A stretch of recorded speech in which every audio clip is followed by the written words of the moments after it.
நவராத்திரியில் ஒவ்வொரு நாளும் என்னென்ன நிறம் அணிய வேணும் என்பதை பற்றி தெரிஞ்சுக்கலாமா? நாமும் ஒவ்வொரு நாளும் ஒரு குறிப்பிட்ட நிறத்தை அணிந்து தேவி வடிவங்களை ஒவ்வொருத்தரை கௌரவிக்கிறோம். அதை பற்றின ஃபுல் வீடியோ பார்க்கலாம். முதல் நாள் வெள்ளை நிறம் அணிய வேண்டும். இது மாதா சைலபுத்திரியை வழிபடும் நாளாகும். வெள்ளை நிறம் அவரின் தூய்மை மற்றும் அமைதியை குறிக்கிறது. இரண்டாம் நாள் சிவப்பு நிறம் அணிய வேண்டும். இது மாதா பிரம்மச்சாரிணியை கௌரவிக்கும் நாளாகும். சிவப்பு அவரின் தீவிர தெய்வீக சக்தி மற்றும் ஆர்வத்தை குறிக்கிறது.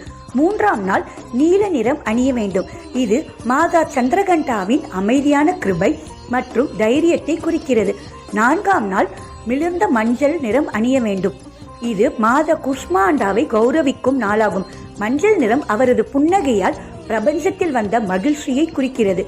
ஐந்தாம் நாள் பச்சை நிறம் அணிய வேண்டும். இது ஸ்கந்த மாதாவை வழிபடும் நாளாகும். பச்சை நிறம் புதிய வாழ்வு, இயற்கை மற்றும் வளர்ச்சியை குறிக்கும்.